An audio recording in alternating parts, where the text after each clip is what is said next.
জয় গুৰু শঙ্কৰ শ্ৰীমন্ত শঙ্কৰদেৱ সংঘৰ 93 সংখ্যক অধিৱেশন ৰঙিয়া 2024 স্থান শ্ৰীমন্ত শঙ্কৰদেৱ সমন্বয় ক্ষেত্ৰ হাতীখোলা পথাৰ মৰাণ জানা ভয়ৰা ৰঙিয়া অহাকালিৰ পৰা দ্বিতীয় বৈকুণ্ঠ স্বৰূপ ৰঙিয়াৰ অধিৱেশন ভাগি বাপ আই যুৱক যুৱতী শিশু ভক্তসকলৰ সহযোগত মথুৰা পৰিহেন পবিত্ৰ তীৰ্থস্থানত সহযোগিতা কৰা সমস্ত জীৱই যেন ধন্য হৈ গৈছে।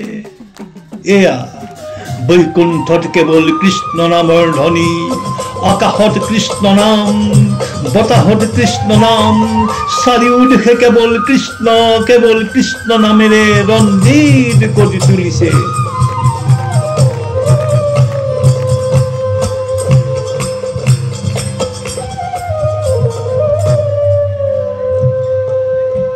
এয়া দ্বিতীয় বৈকুণ্ঠৰ মূল মণ্ডপ।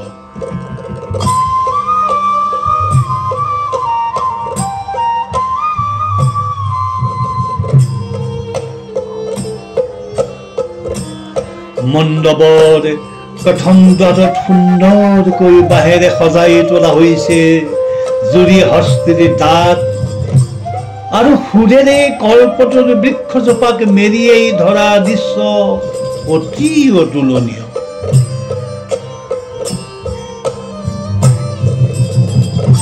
মূল মণ্ডপ সন্মুখত এভাগী সফুৰাৰে ভকতৰ চৰণ স্পৰ্শ কৰিছে।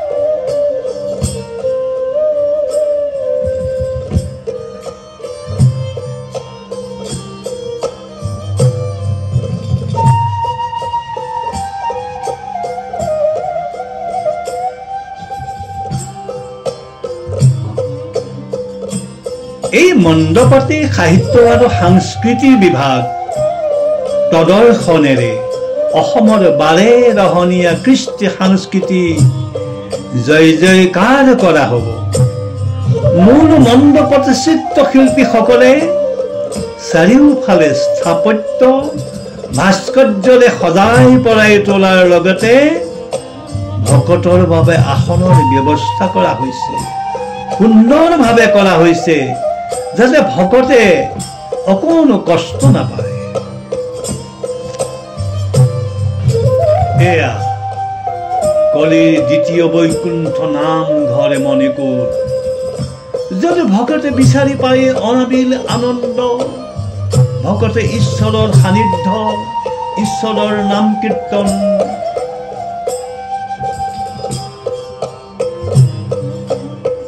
এয়া সপ্ত বৈকুণ্ঠৰ সিংহাসন, য'ত ভক্ত ভগৱন্তৰ মিলন ভূমি, য'ত শংকৰ গুৰুজনাই দি গ'ল গায়ন বায়ন, ভাওনা, সূত্ৰ নৃত্য, গীত বাদ্য নৃত্য। নামঘৰ ভাওনা তুমিয়েই সজিলা, ৰাইজক দিলা নাম ৰস, বৈষ্ণৱ মন্ত্ৰেৰে সমস্ত অসমক তুমিয়েই কৰি ল'ব শংকৰদেৱ, তুমিয়েই কৰি ল'ব, তোমাৰ কি যে অৱদান।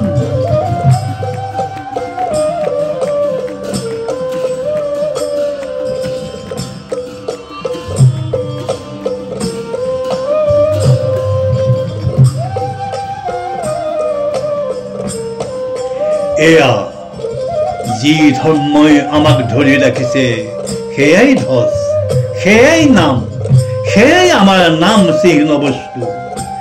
এই নামৰ নিচানক যি ধৰি ৰাখিছে সেয়াই ধৰ্ম ধ্বজা। এয়া নিপুণ কাৰিকৰী হাতৰ পৰশত জলৰাশিৰ ওপৰত এখনি খুব বিশাল ফুলনিৰে শোভাবৰ্ধন কৰিছিল।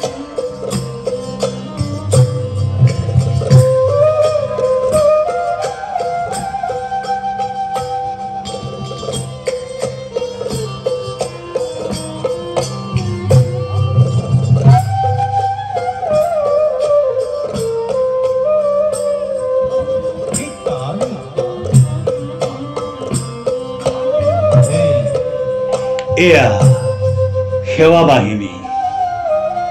এই সেৱাই হৈছে জীৱৰ ত্যাগৰ জ্বলন্ত উদাহৰণ। নিস্বাৰ্থীভাৱে ভকত সেৱা হৈছে ঈশ্বৰ সেৱা। সেই ভাৱনা মনত ৰাখিয়েই শ্ৰীমন্ত শংকৰদেৱ সংঘই উদ্ভাৱন কৰিছিল সেৱা বাহিনী। আজি এয়া সেৱা বাহিনী শিবিৰৰ দ্বাৰ উন্মোচন কৰা হৈছে।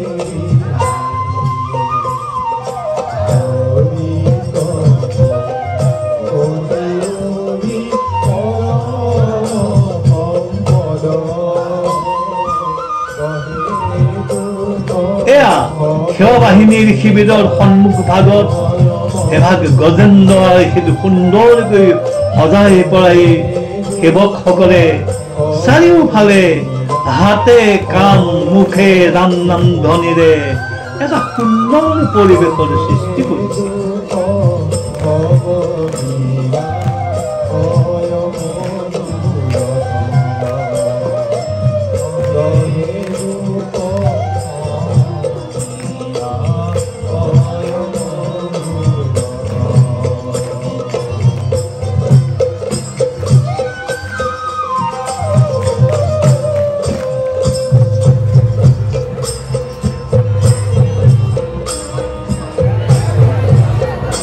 আমাৰ পৰম সৌভাগ্য আনন্দ বৰুৱাক আজি লগ পালোঁ। আশীৰ্বাদ ল'লোঁ। এয়া ভোজনালয়, য'ত জীৱই জীয়াই থাকিবৰ বাবে শুদ্ধ অন্ন গ্ৰহণ কৰি আনন্দ লাভ কৰে। এই অন্ন ভগৱন্তৰ দান, এই দান ঈশ্বৰৰ কৃপা। সেয়েহে ভকতে অন্ন গ্ৰহণ কৰাৰ আগত ঈশ্বৰক অৰ্পণ কৰে। এই ভোজনালয় গৃহ য'ত 10,000 ভকতে একেলগে অন্ন গ্ৰহণ কৰিব পাৰে।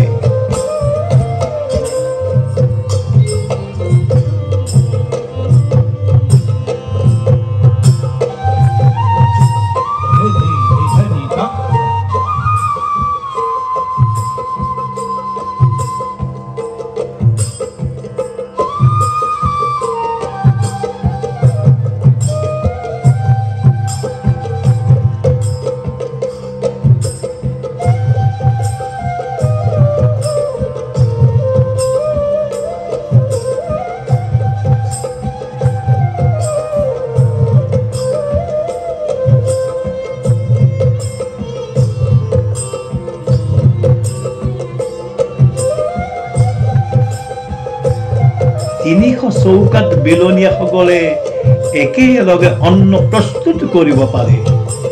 চাৰিওফালে পৰিষ্কাৰ পবিত্ৰতা ৰক্ষা কৰি ভকতক আহাৰ গ্ৰহণ কৰোৱা হৈছে।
ভাগৱত শোভাযাত্ৰা বৰ মনোমোহা দৃশ্য কৰি সজোৱা হৈছে। যিখন ৰথত ভাগৱত ভাগ লৈ যোৱা হ'ব সেই ৰথভাগ ময়ূৰেৰে শোভাবৰ্ধন কৰা হৈছে। শেষত ভকতে ভগতক বিদায় দিয়া মুহূৰ্ত অতি বেদনাদায়ক। কৃষ্ণ আৰু উদ্ধৱৰে বিদায় দিয়া দৃশ্যৰ দৰে বৰ কৰুণ। তথাপিও বিদায় বৰ নিষ্ঠুৰ, বিদায় দিবই লাগিব। ইজনে সিজনক আলিংগন কৰি বিদায় দিয়া দৃশ্য বৰ কৰুণ, বৰ মৰ্মান্তিক। এইদৰেই বিদায় দি অনুষ্ঠানৰ সামৰণি পৰিল।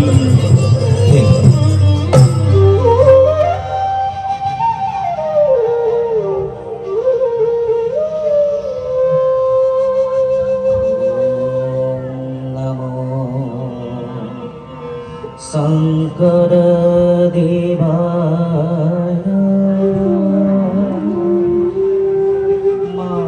माधवेन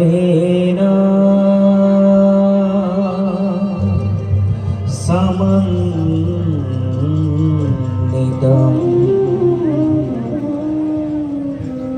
भागवत धर्म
জয় গুৰু শঙ্কৰ কৃষ্ণ।